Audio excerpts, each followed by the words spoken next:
은혜와 축복이 오늘 말씀 듣는 모든 분들에게 함께 하시기를 주님의 이름으로 축원합니다. 막스 베버라고 하는 유명한 학자가 있습니다. 이분은 독일 사람인데 1901년에 세계적으로 아주 유명한 책 한 권을 폈습니다. 제목이 The Protestant Ethic and the Spirit of Capitalism이라는 좀 긴 이름의 제목인데요. 우리나라에는 어떻게 번역되어 있느냐면 프로테스탄트 윤리와 자본주의의 정신, 이렇게 번역을 해놨어요. 이 책이 사회학적으로도 그렇고 경제학적으로도 그렇고 신학적으로도 매우 중요한 책입니다.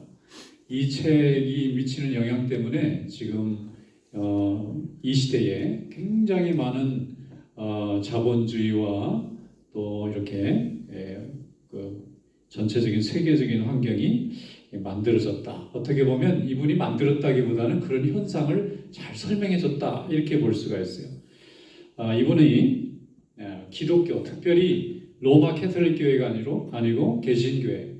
로마 캐톨릭은 로만 캐톨릭이라 하고 개신교회는 주로 프로테스탄트라고 불러요. 이게 수백 년 전에 이 이름이 쓰여졌는데, 왜냐하면 프로테스트라는 것은 반항한다, 저항한다, 그런 뜻에 가깝거든요.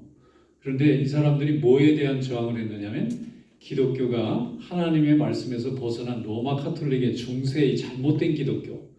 교회가 항상 올바르지는 않습니다. 우리는 교회가 하나님의 말씀을 전하니까 어느 시대나 변질되지 않고 항상 건강할 것 같지만, 교회도 사람이 모인 곳이고 사람은 죄에 물드는 존재이기 때문에 하나님의 말씀이 살아있지 않으면 세속에 물들기가 쉽습니다.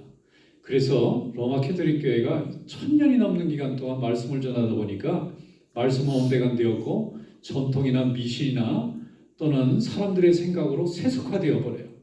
교회도 세상의 생각이 교회 안에 들어오면 교회를 점령해 버립니다. 사람의 생각이 교회고 또 사람의 고백과 삶의 선택이 교회이기 때문에 이 교회를 이루는 우리 성도들의 마음이 항상 하나님의 말씀에 굳건하게 서 있지 않으면 언제든지 세속의 영향에 물들 수가 있어요. 물질주의에 빠질 수 있고 미신에 빠질 수 있고 세상의 가치에 끌려다닐 수가 있는데, 교회는 하나님께서 이 세상을 만드시는 통치의 방법이기 때문에 하나님의 말씀이 날마다 새로워져야 돼요. 그래서 초대교회의 정신으로 돌아가야 된다 하고 주장했던 사람들이 이 프로테스트했던 개혁자들입니다. 대표적으로 루터라는 사람이고, 그 다음에 우리가 장로교회잖아요. 장로교를 시작한 켈빈이라는 사람이고, 또 장로교를 영국에서 시작한 사람은 존 낙스라는 사람이 있어요. 저기 시카고에 가면 존 낙스라는 출판사가, 유명한 출판사가 있는데 굉장히 많은 책을 출판합니다. 수백 년 동안. 제가 그 유년신학교에서 공부할 때 그분의 책으로 공부를 많이 했어요. 정말 장로교의 정신이 잘 담겨져 있는데, 자, 이 사람들이 왜 이렇게 주장을 했느냐 하면은, 교회는 하나님께서 이 세상을 축복하고 다스리는 방법으로 하나님이 만든 특별한 곳이에요. 세상에 사람이 모이고 사람들이 만들어서 운영하는 것 같은데 하나님의 뜻이 아니면 오래 존재하지 못합니다. 사라집니다. 그런데 이 개혁하는 이 사람들이 하나님의 말씀을 잘 전하게 돼서 이 세상이, 세계가 그 다음 세대부터, 우리가 종교개혁이 1517년에 일어났으니까 지금 500년도 훨씬 넘었잖아요. 500년 이전의 세계와 500년 이후의 세계는 너무 달라진 거예요. 하나님이 복을 주셨어요. 말씀을 바로 붙잡고 사람들이 말씀을 바로 믿고 말씀을 열심히 신앙생활하면서 또 죽고 자손들이 태어나서 또 하나님의 교회를 만들고 말씀을 붙잡으니까 그 후손들을 하나님이 복을 주셨는데, 이 막스 베버라는 사람은 캐톨릭 교회가 아니고 교회가 초대교회 정신을 회복하고 성경의 정신을 회복한 개신교회가 자본주의의 강력한 영향을 광범위하게 미쳤다는 것이 이 사람의 주장이에요. 원래는 이 사람이 소셜리스트, 그러니까 사회학자예요. 사회를 연구해 보니까 이상한 거예요. 사회의 이론으로는, 실험으로는, 사람의 검증으로는 설명할 수 없는 일들이 너무 많은 거예요.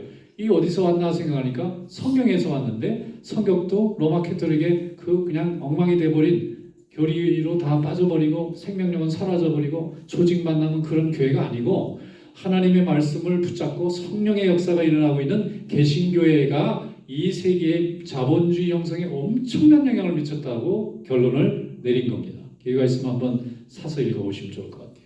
대학생들 필독서입니다.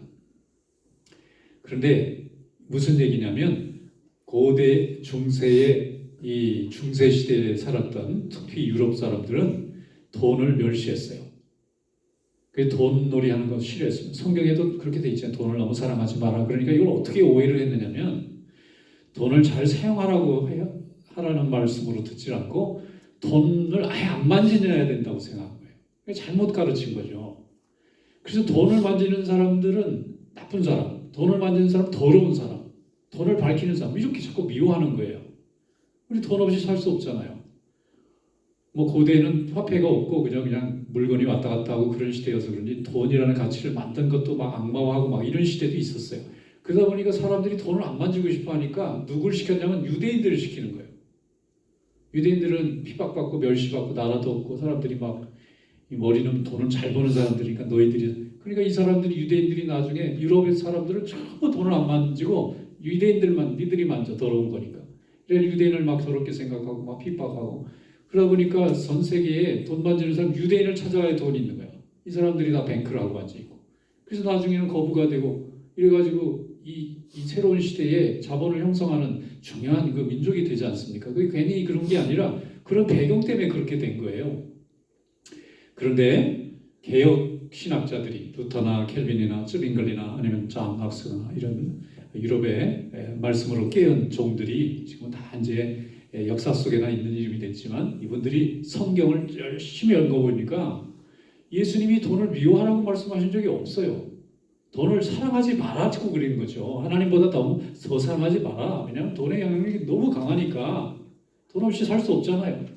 그러니까 돈과 하나님을 겸하여 섬기지 마라. 이렇게 가르치신 거지 돈을 부정해라. 경제 행위 자체를 멈춰라 하신 적이 없어요. 그리고 열심히 성경을 또 연구해 보니까 말씀 중에 달란트 비유가 있는 거예요. 누가 보기엔 문화라는 비유로 나옵니다. 마태복음 달란트로 되어 있어요. 다 같은 말씀이에요.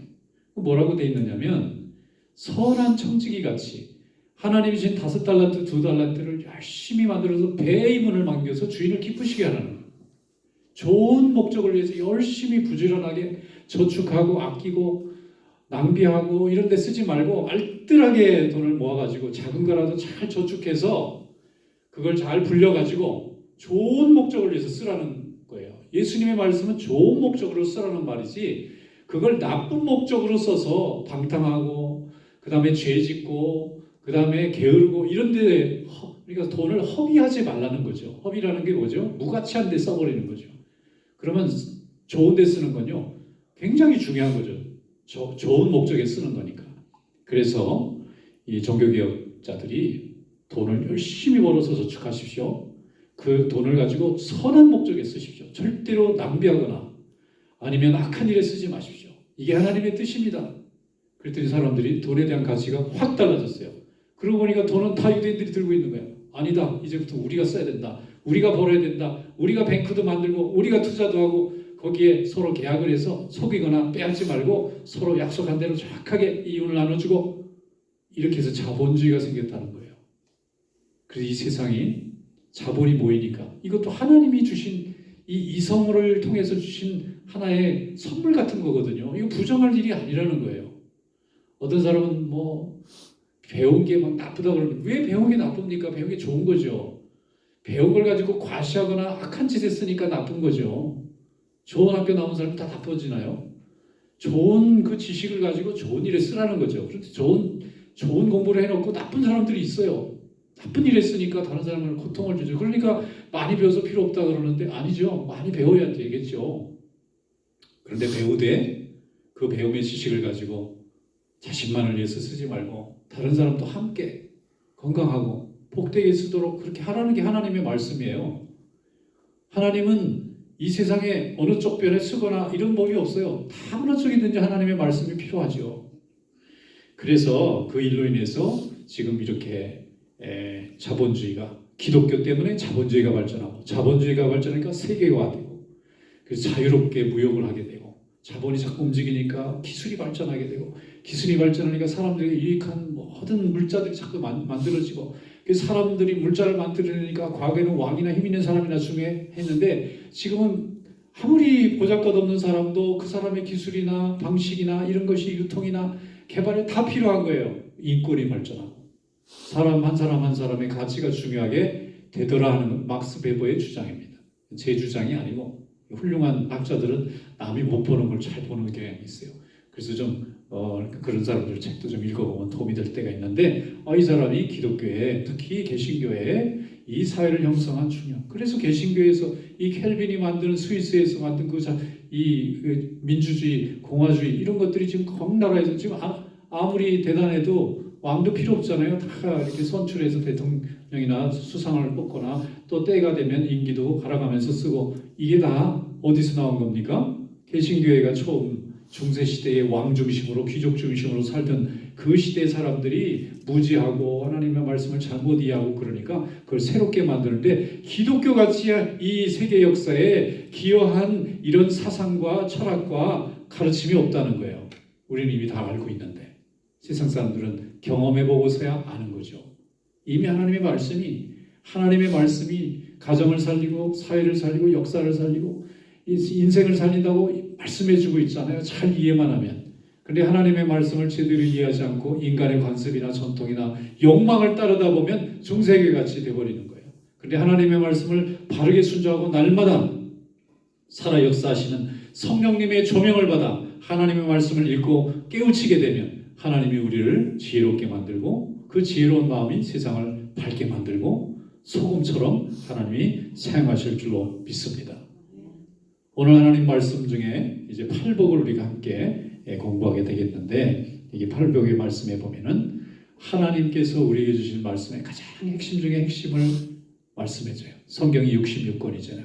구약이 39권, 신약이 27권인데 그 많은 성경이 각각 다른 책들이에요. 쓴 사람도 달라요. 4,000년에 걸쳐서 각각 다른 곳에서 다른 언어로 쓰여졌단 말이에요. 근데 지금은 너무 감사하게도 한국말로 우리가 다 번역을 해가지고 묶어서 이렇게 주시니까 얼마나 감사합니까? 그런데 성경의 가장 중요한 장을 자꾸 찾아봐라 그러면 마태복음 5장이라고 할 수 있어요. 요한복음 16장.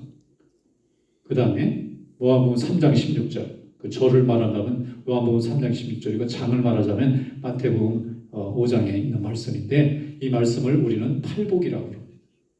8가지 복을 예수님이 말씀해 주셨어요. 이 복대로 살게 되면 하나님의 역사를 우리가 보게 될 줄로 믿습니다. 자, 오늘 주신 말씀인데 우리 함께 읽어보도록 하겠습니다. 자, 마태복음 5장 3절부터 10절 말씀 다 같이 읽겠습니다. 심령이 가난한 자는 복이 있나니 천국이 그들의 것이며 애통하는 자는 복이 있나니 그들이 위로를 받을 것이며 온유한 자는 복이 있나니 그들이 땅을 기업으로 받을 것이며 의에 줄이고 목마른 자는 복이 있나니 그들이 배부를 것이며 긍휼히 여기는 자는 복이 있나니 그들이 긍휼히 여김을 받을 것이며 마음이 청결한 자는 복이 있나니 그들이 하나님을 볼 것이며 화평하게 하는 자는 복이 있나니 그들이 하나님의 아들이라 일컬음을 받을 것이며 의를 위하여 박해를 받는 자는 복이 있나니 천국이 그들의 것임이라. 아멘. 자, 천국은 누가 가죠? 예수 믿고 거듭나서 중생한 사람이 갑니다. 그러면 천국을 지금 어떤 사람이 누리죠? 오늘 주님이 말씀하신 이미 구원받은 자로 하나님 앞에 예배하는 자, 날마다 하나님의 은혜를 맛보는 사람이 천국을 당겨서 경험하고 있는 거예요. 그런데 이 천국을 어떻게 우리가 누릴 수 있느냐?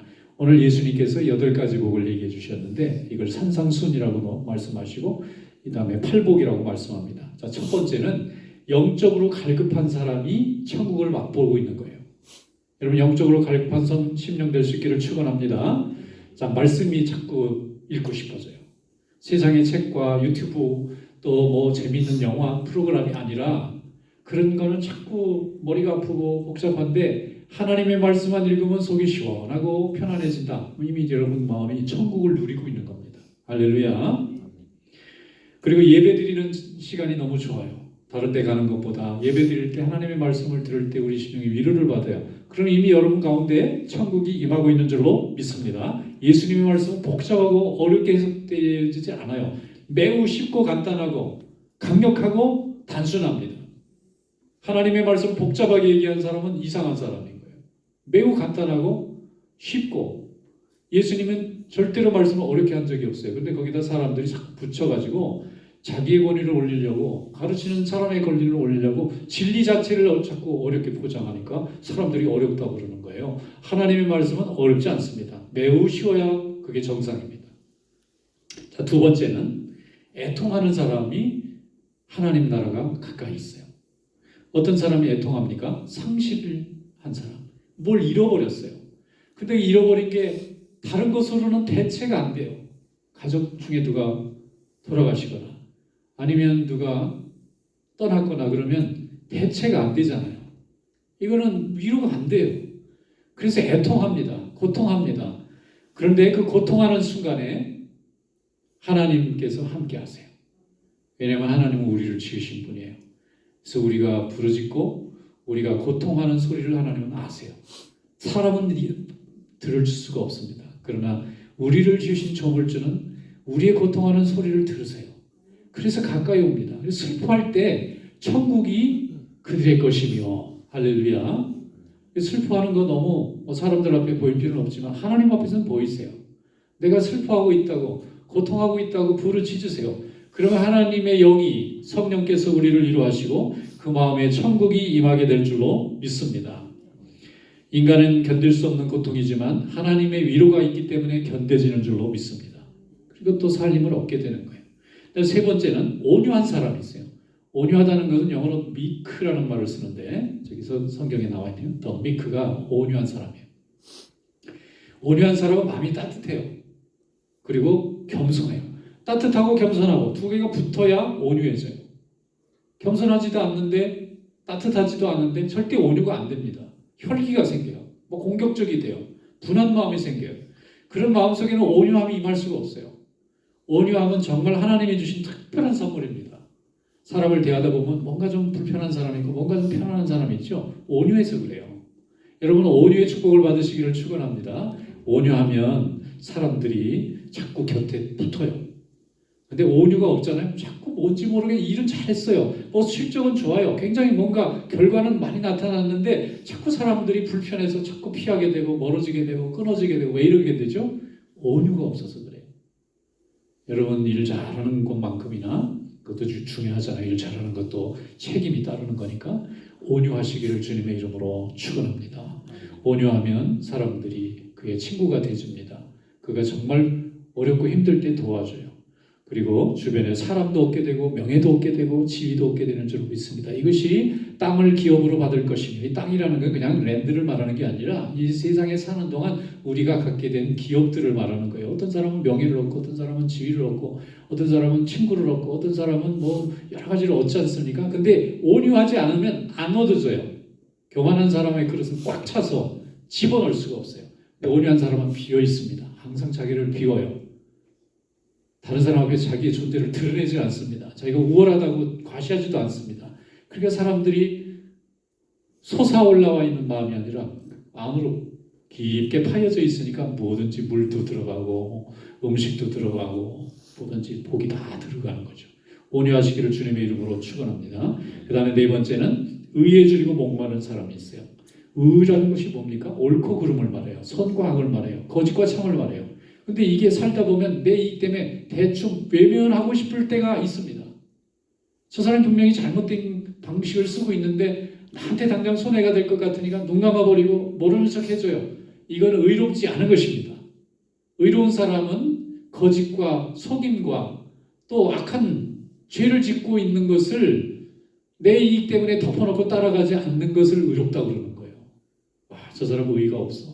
그 말은 저게 거짓이든 나쁜 방법이든 돈만 되면 다 한다. 이런 나쁜 의미입니다. 근데 우리 성도들은 그렇게 돼서는 안 됩니다. 아무리 그것이 유익해도 그 순간 내 이익을 위해서 내가 큰 뭐를 얻을 수 있는 것 때문에 하나님이 주신 거룩한 하나님의 자녀로서의 의를 포기하는 순간 당장은 성공하는 것 같고 당장은 손에 많은 것을 쥐는 것 같아도 방법이 옳지 않았기 때문에 언젠가는 터집니다. 언젠가는 와그러 무너지게 돼요. 절대로 올라가면 안 됩니다. 모래 위에 집을 짓는 것과 똑같습니다. 한 번에 무너져 버려요. 악을 가지고 성공한 사람은 항상 불안합니다. 언제 무너질지 모르는 성을 지켜야 되기 때문에. 그러나 하나님이 의로 우리를 지키시는 자는 내가 거짓과 속임수와 죄와 타협한 적이 없기 때문에 두려워할 필요가 없습니다. 혹시 핍박을 받고 위험해도 의가 우리를 보호해 줄 것입니다. 결국은 건져 주실 것입니다. 그래서 의에 줄이고 목마른 사람이 배부르다는 거예요. 배고픈 건 뭐죠? 아무것도 없는 거예요. 근데 배부르다는 건 뭐죠? 부족할 게 없어요. 배부르고 등 따시면 부족할 게 없는 거잖아요. 의에 줄이고 목마른 사람은 의로운 사람이기 때문에 아무도 그를 손댈 수가 없어요. 하나님 앞에서 의로운 자의 축복을 누리시기를 축원합니다.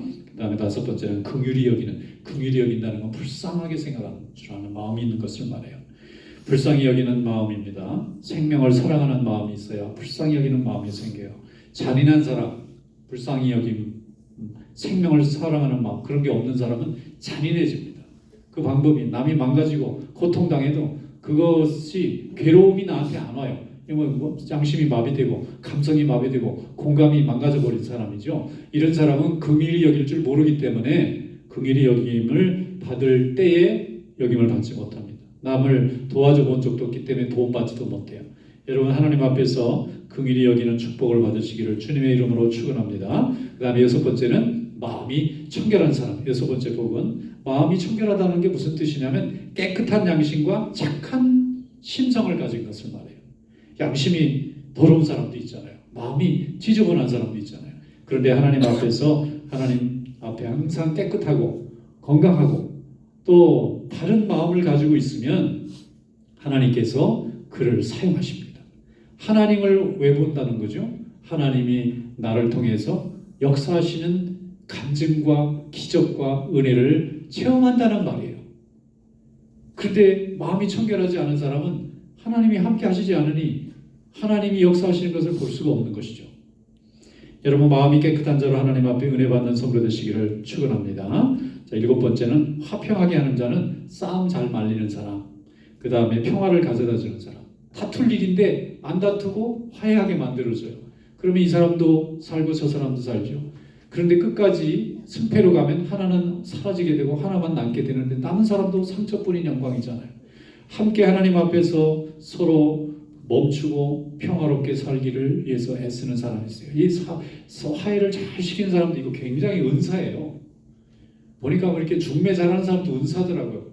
저 같은 사람 아무리 중매를 해도 잘 안 돼. 잘 소개도 안 되지만 알아서 잘 하는데 어떤 사람은 조금만 해도 금방 어떻게 잘 이렇게 서로 매치가 되는데 이 장사하시는 분들도 보면 거래를 굉장히 잘하시는 분이 있어요. 이 사람 필요하고 저 사람 필요한 걸 어떻게 잘 꿰뚫어 봐가지고 서로 만나게 되면 저절로 그냥 거래가 막 되는 거예요. 여러분 평화도 우리 성도들에게 하나님 주신 은사인 줄로 믿습니다. 평화롭게 하기 위해서는요 정말 인내와 지혜가 필요해요. 무조건 화해하세요 하는데 화해가 되는 게 아닙니다. 그 사람 자존심도 챙겨줘야 되고 그 사람의 지금 이해관계도 또 알아볼 수 있어야 되고 그 사람의 입장도 이런 거 모르고는 화해 안 됩니다. 그냥 둘이 같이 화해하세요. 절대가 안 됩니다. 화해할 만한 명분과 순서와 시기와 상황이 돼야 되는데 그걸 모르고 화해하라고 그러면 더 싸움만 시키는 거죠. 그래서 화해시키다가 더 싸움만 다 크게 하고 무조건 전화해서 사과하래. 그렇게 해서 화해가 되는 사람이 어디 있습니까? 어떤 사람이 자기를 가서 무조건 싹싹 빌면서 이렇게 화해하는 법이 어디 있어요? 상대방이 하나 가져가고 저쪽도 하나 가져가고 서로 동등해지고 우리 서로 손해본 게 없겠구나. 이렇게 거래가 끝나야 화해가 되는 건데 이 과정을 다 스킵하고 결론만 내리다 하면서 화해가 안 되죠. 그래서 여기 보면 화평케 하는 것도 은사 중에 은사입니다. 할렐루야.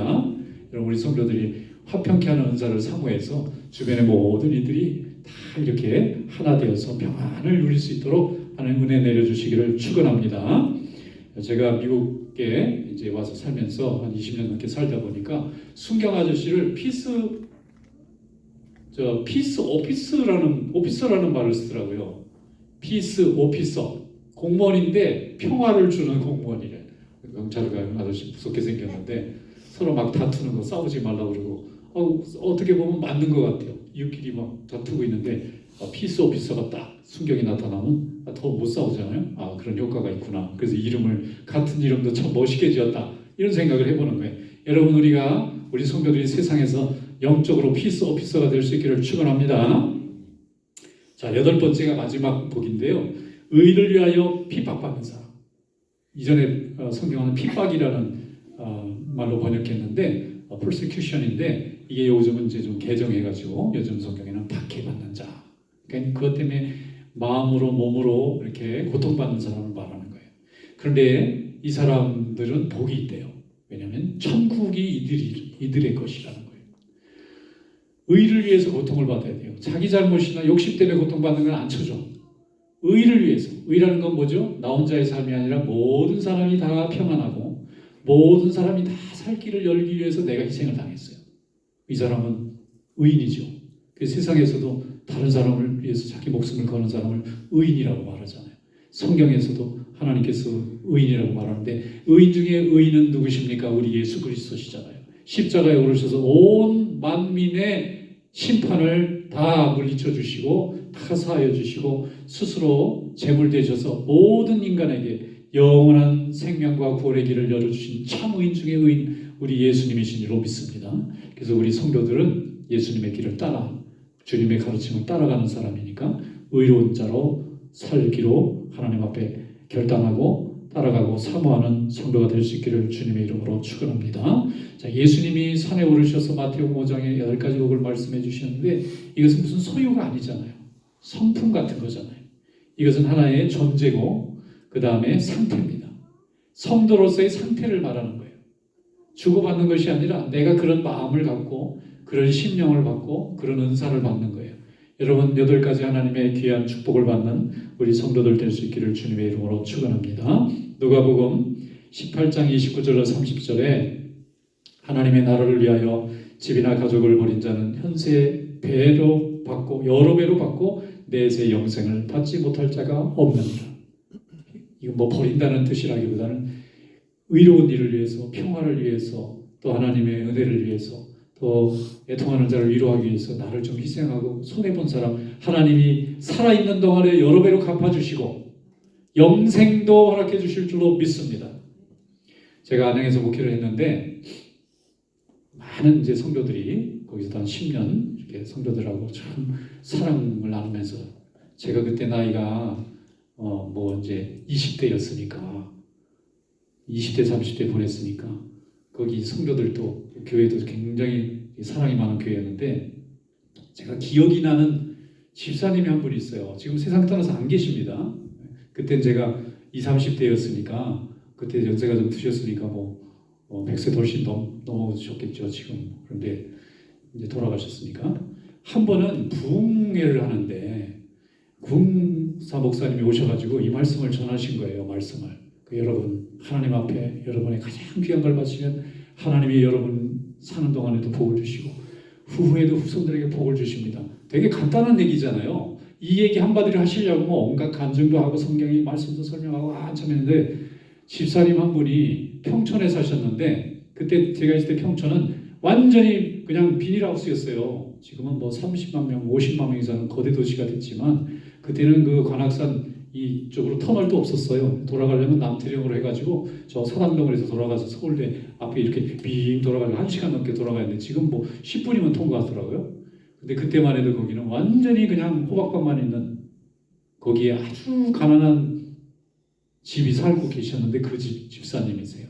그냥 텃밭 같은 거밖에 없는 땅이라고 뭐 얼마 되지도 않고 뭐 부모 세대 때부터 받았던 땅이었겠죠. 근데 거기에 뭐 다 쓰러져가게 생긴 집에 근데 이분이 약간 지력도 떨어져요.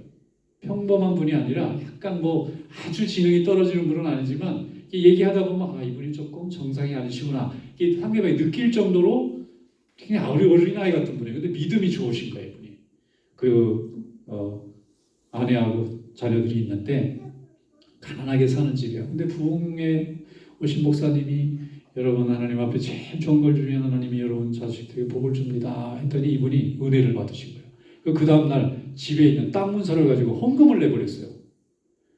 이게 헌금이 돈이 들어와야 되는데 재정부에서 장로님들이 계산하다 보니까 땅 문서가 올라와 있는데 이름이 이 사람 이름인 거예요. 그 집사님. 그 이걸 가지고 이제 담임 목사님한테 보고를 했잖아요. 이분이 땅 문서를 갖다 가지고 헌금을 했네요. 어떻게 하면 좋죠? 목사님 이거 그분 뭐 우리가 보태줘야 될 집인데 어떻게 이걸 갖다 이거 말이 안 되니까 그분 좀 부르시라고. 그래서 목사님한테 부른 거예요. 그래가지고 이제 장로님들하고 집사님 하나님을 사랑하는 그 마음을 알겠는데 이 땅 문서 교회 다 바쳐버리면 가족들하고 뭐 집도 크지도 않고 이거 누가 삽니까 이런 집을. 이제 마음을 알았으니까 도로 가져가십시오. 그리고 형편이 되거든 형편에 있는 돈만 내세요. 이분이 뭐 화가 나가지고 아니 뭐 장로님들이 내는 돈은 다 받고 나같이 이렇게 못 산다고 안 받습니까? 막 뿔이 나셔가지고 또 섭섭해서 또 한참 왕섭섭이야 이분이. 또 이거 달래느라고 또 목사님 또 쩔쩔 매는 거예요. 아니 그게 아니고 아니 지금 사셔야 되는데 이걸 줘버리면 그 또 교회가 이걸 어떻게 할 수도 없습니다. 뭐 헌금을 내신 것도 아니고 교회가 뭐 이렇게 헌금을 땅 문서로 받는 이런 경우가 없기 때문에 도로 가져가세요. 도로 가져갔어요. 그리고 이제 자꾸 완강하게 내 헌금은 무시한다고 안 받는다고 이분 자꾸 그러니까 부인을 불러가지고 부인을 좀 오세요. 그러니까 부인은 전혀 모르고 있다가 남편이 땅 문서를 받쳤다니까 이 사람이 미쳤다고. 아니 바칠 거 바쳐야지 이거 바치고 우리 거 어디로 가라고. 그러면서 이제 부인이 고맙습니다를 가져갔는데 이분 10년 후에 돌아가셨거든요. 그런데 그 후에 여러분 아시다시피 평촌이 재개발 공시가 난 거예요. 그분 땅이 좀 넓었는데 난리가 났어요. 뭐 어떻게 그 다음에 제가 설명을 안 할게요. 굉장히 부유해졌어요. 그래서 교인들이 말하는 거예요. 야 하나님이 참 그 집사님은 복도 많으시지. 도로 물려받았어. 도로 리턴도 받은 데다가 또 그 마음까지 하나님이 받으셔가지고 자손들에게 복까지 줬어. 야 헌금도 나도 저러면 좋겠다. 그것도 하는 사람이나 하지 아무나 그렇게 하나요? 여러분 하나님 앞에 깨끗한 마음으로 청결한 마음으로 하나님 말씀 고지것대로 믿고 바보같이 믿었지만 하나님이 그 집사님 축복해 주시더라고요. 우리가 다 봤단 말이에요 그거를. 그래서 뭐 이상한 사람이 들으면 뭐 말이 안 되는 소리 같지만 그 시절을 같이 경험해 본 사람들은 그게 리얼한 거란 말이에요. 하나님이 복을 주신 줄로 믿습니다. 오늘도 하나님은 우리를 팔복을 가진 하나님의 자녀로 부르신 줄로 믿습니다. 이 하나님의 뜻대로 오늘도 순종해서 믿음의 역사를 이루시기를 축원합니다. 누가복음 21장 19절로 20절에 너희 머리털 하나라도 상하지 아니하리라. 너희 인내로 너희 영혼을 얻으리로다. 여러분의 믿음과 인내로 여러분의 영혼을 하나님이 복 주실 줄로 믿습니다. 이런 믿음의 축복이 함께 하시기를 주님의 이름으로 축원합니다. 기도하겠습니다.